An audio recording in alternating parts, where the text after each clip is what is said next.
High మచ్చా! 'ఓడల 2' cinema అయితే చూసాను. ఆల్రెడీ కొంతమంది ఈ సినిమాని చూసే ఉంటారు. అలానే చాలా రివ్యూస్ కూడా చూసే ఉంటారు. నేనైతే ఈరోజు ఎళ్ళాను. ఇంకా నాకు ఈ సినిమా ఎలా అనిపించిందంటే, నాకైతే జస్ట్ ఓకే అని చెప్తాను. ఇంకా సినిమా విషయానికొస్తే, సినిమా లో బడ్జెట్ సినిమా అని మనకి క్లారిటీగా అర్థమవుతుంది. తమన్నా చాలా బాగా చేసింది. తన బెస్ట్ తనిచ్చింది తమన్నా. అయితే తమన్నా డబ్బింగే నాకు నచ్చలేదు.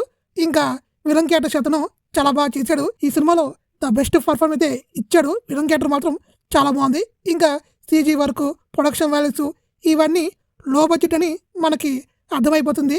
బీజిఎం అయితే బాగానే ఉంది. సంపత్ రండి రైటింగ్ ఓకే అని చెప్పుకోవచ్చు. మరీ సూపర్ అని కాదు కానీ ఓకే అని చెప్పుకోవచ్చు. డైరెక్షన్ మాత్రం కొంచెం వీక్ ఉంది. సినిమాటోగ్రఫీ, ఎడిటింగ్ ఇవన్నీ నార్మల్గా ఉన్నాయి. సూపర్ అన్నట్టయితే ఎక్కడా లేదు. ఇంకా ఓవరాల్ చెప్పుకోవాలంటే నా రేటింగ్ అయితే 2/5.